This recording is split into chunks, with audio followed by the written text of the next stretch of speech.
E boas pessoas, Derca, com vocês gravando mais um vídeo e hoje trago a verdadeira história de Fnaf, parte 4 na timeline da cronologia dos jogos, a história de Fnaf VR até Fnaf 9. Deixe seu like e compartilha para todo mundo. E não se esqueça de ativar o sininho para não perder nenhum vídeo. Se você fazer isso, eu irei trazer o resumo da verdadeira história de Fnaf para aqueles que não entenderam nada. Bom, bora pra história. Logo após Fnaf 6 da pizzaria pegou fogo e todas as almas foram libertadas e descansaram em paz, menos uma que vocês sabem é. Um novo chefe comprou a Fazbear Entertainment, toda a empresa, já que o antigo dono tinha acabado de morrer. Começa a chover várias críticas negativas sobre rumores e histórias sobre a Fazbear Entertainment, sobre as pizzarias deles, que tinha um assassino que matava crianças, que as almas das crianças possuíam os animatronics de lá, etc. E com isso o novo dono teve uma ideia de fazer jogos sobre esses rumores para mentir sobre eles. E falando que isso é tudo fachada, que eram mentiras, que nunca aconteceu isso. E eles contratam nada mais nada menos que Scott Cawthon. Sim, ele mesmo, o grande rei, ele existe nesse universo. Scott faz todos os jogos que conhecemos, mas isso só piorou ainda mais, chovendo mais e mais críticas negativas. E como todos os jogos falharam em ajudar a empresa, o novo dono teve uma ideia de criar mais um jogo, um Fnaf VR. Isso mesmo que ouviram, um Fnaf de realidade virtual. E com isso eles precisavam fazer o mais rápido possível, sem tempo, e mandaram pegar várias peças de sucata das pizzarias que foram destruídas, e com isso um dos empregados pegou uma placa-mãe do lixo de um dos restaurantes da empresa que faliu anos atrás e colocou no jogo, que estava quase completo.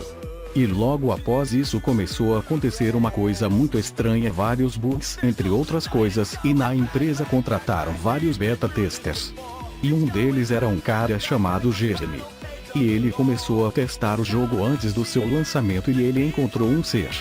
Uma figura muito estranha, sim, ele mesmo, o demônio, a desgraça, o glitchtrap, que não era para estar lá. O William Afton estava dentro do jogo, como um vírus vivo dentro do jogo, mas morto na vida real. Jeremy tentou avisar todos da empresa e seu próprio chefe, mas ninguém o escutou e achavam que ele estava ficando maluco, e Jeremy começou a ouvir os sermões do chefe, e eles começaram a discutir, e Jeremy foi embora puto. Algumas semanas depois surgiu uma nova beta tester, a mulher das fitas. E ela começou a notar que Jeremy estava mais estranho que o normal. Ele não comia nada, não dormia mais, nem levava mais sustos com o jogo, e sempre com um olhar esquisito e conversando com alguém sozinho. E ela também encontrou aquele bicho glitchtrap. Ela pensou que fosse um bug, mas não era. Ela tentou deletar ele, mas não conseguiu, e começou a gravar uns áudios de fita, gravando tudo o que acontecia dentro da empresa. E agora fiquem com os áudios dela em ordem cronológica. Hello? Can you hear me? Don't exit this room, okay? This isn't a mistake. This room isn't a mistake. I had to hide these logs away from the core gameplay files, in a place that only a beta tester would look, and in a place where the files could be protected. I just really hope that the next development team finds this before the game is released to the public. This game has some kind of malicious code in it that we haven't been able to fully contain, or even understand for that matter.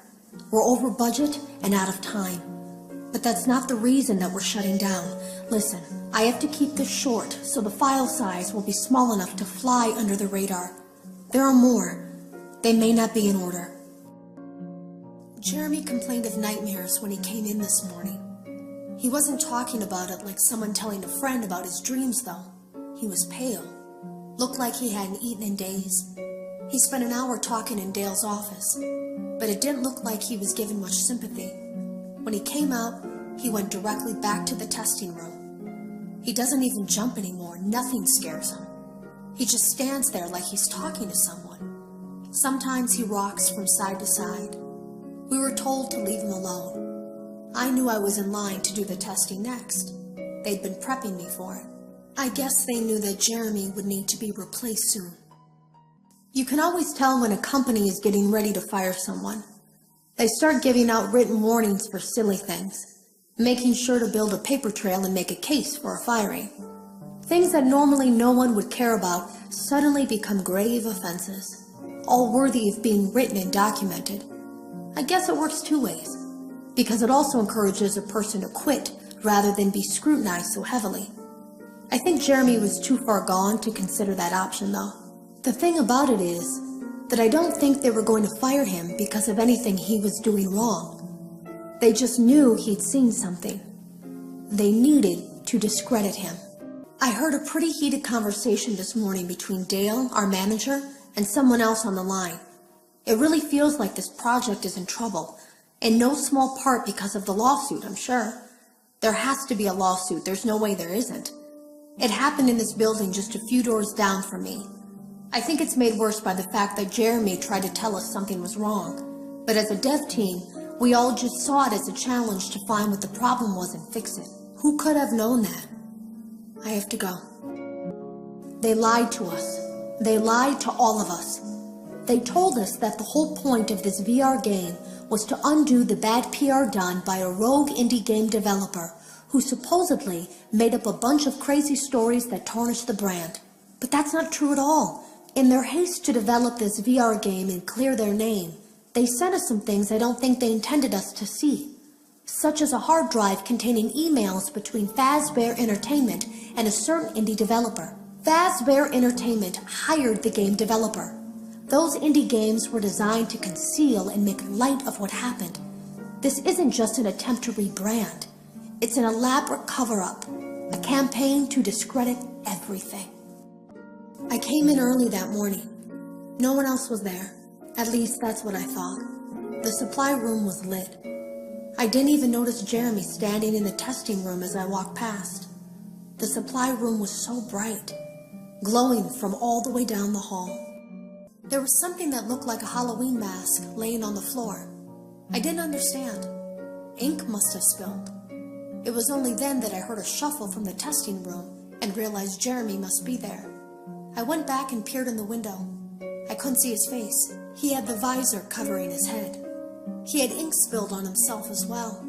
The front of his shirt looked black in the dark room. He turned his head in my direction, but I don't think he knew I was there.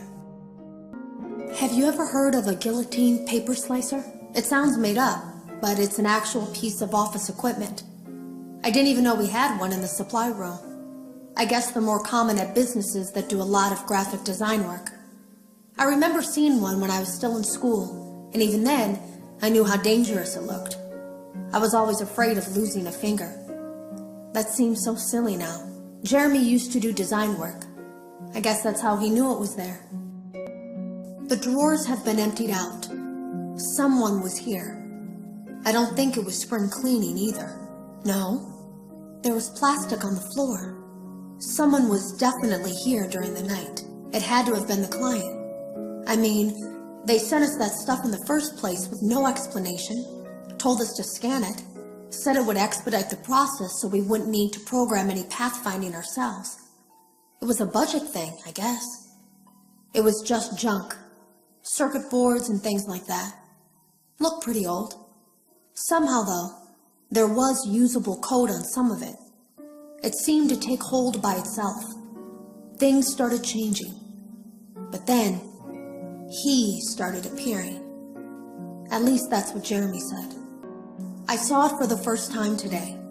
There was a character I couldn't make out who it was, standing at the end of the hall. I thought it was just bugged out, so I made a note of it and kept playing. But then it was looking in the window, and not like Chica or Bonnie would. It was like it was actually looking in the window, seeing what I was doing. I was told I had 3 days to finish Jeremy's work, but I know it's just passing the time. They don't really expect me to do anything. It's just to keep up appearances until the buyout is complete. We have to look like we have things under control. There's another potential development studio that wants to pick up from here, but who knows what kind of lies they're being fed to convince them to do it. Against my better judgment, I'm going to do my best to see what's here, make notes of it, and try to isolate where this thing is hiding. At least then the next person that tests this will have a chance of getting rid of it. Today was my last day of beta testing, and the anomaly that I've been seeing is nowhere to be found.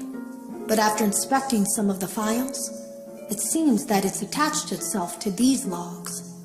My logs. That can't be an accident. So now I have to make a choice. Do I leave these logs here for you to find? Or do I try to purge this thing myself by destroying the logs? I've chosen the latter. I can't delete them. By creating a protected area to store these logs apart from the game, I effectively gave this thing a safe place to hide itself. It's in here now. I may not be able to delete it, but I might be able to do something else now that it's attached itself. I have an idea. I ran a fragmentation program on the area of memory that was storing these logs for you. I effectively broke the files into pieces and broke the anomaly along with it. That means that you won't have my warnings to guide you, but hopefully it also means that this anomaly, this virus, or whatever it is, will remain broken and unable to do more damage. Hello. You don't know me. I had created a series of logs for you documenting the troubled development of this VR game that you're now testing, in hopes that you, whoever you are, and whatever team you're with, will abandon development. Now I fear that those logs are being used as a Trojan horse. If you're unable to abandon development, hide all traces of these logs that I've created. I fear that finding them and reassembling them will also reassemble the very thing I've tried so desperately to destroy. There is a way to kill it. It wants to escape through someone. Someone plugged into this game. That's you now. You have to let it begin the process of leaving through you. Then use the disconnect switch that I've embedded by the main stage. Let it approach you. Let it begin to merge with you. Play the music and flip the switch. That will cause a hard restart of the game and flush the memory, effectively killing it. I hope. I don't know when it will come for you.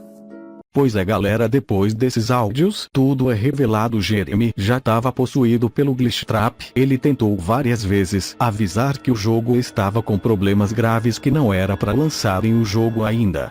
Que tinha esse coelho dentro do jogo, que Jeremy nem mais conseguia dormir e comer mais só pensando no coelho, e a empresa iria demiti-lo.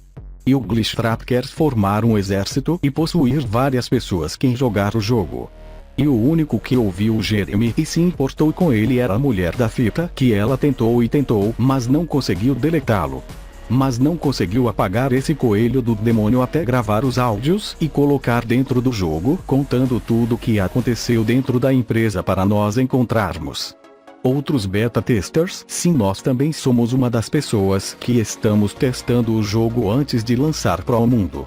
Só que o Glitch Trap entrou dentro nesses áudios para se salvar, e cabe a nós achar as fitas ou não. E a mulher das fitas, nas noites que ela passou lá, encontra o cadáver do Jeremy morto sem rosto, com o pescoço aberto na sala da guilhotina. Ele se matou com a guilhotina, que não estava mais aguentando o Glitch Trap dentro da mente dele, e ninguém escutando ele dentro da empresa. E nos dois últimos áudios, a mulher da fita também é possuída pelo Glitch Trap e se torna a Vani. Ela diz que encontrou um jeito de matá-lo, mas é tudo mentira. Ela fala isso para que libertasse o Glitch Trap do jogo, que nós era a saída dele para apertar os botões e girar a alavanca para ele entrar dentro da nossa mente. E no final ele nos tranca dentro de uma sala, que significa que agora seu corpo é meu. Você fará tudo o que eu mandar. E o Glitch Trap de pelúcia significa que já estamos possuídos na vida real, e que agora a Vani e nós é controlados por ele, como podem ver nesse áudio secreto na DLC do jogo. A Vani conversando com o Glitch Trap. Yes, I hear you. I know. No. There's no miscommunication. I understand. Yes. I have it. I made it myself. I think you would like it. No one suspects anything. Don't worry. I'll be ready. And I won't let you down. It will be fun. Se o jogo for lançado, será um caos e todos serão possuídos pelo Glitch Trap, e o vilão de tudo isso é a Fazbear Entertainment, o chefe dela. Além do glitchtrap no final no Fnaf 9, a Vani vai fazer um massacre daqueles no shopping cheio de gente no show ao vivo. E o único que pode impedir isso é a mulher, a nova segurança que pode nos salvar e libertar a Vani. Será que ela vai conseguir? Só o tempo dirá.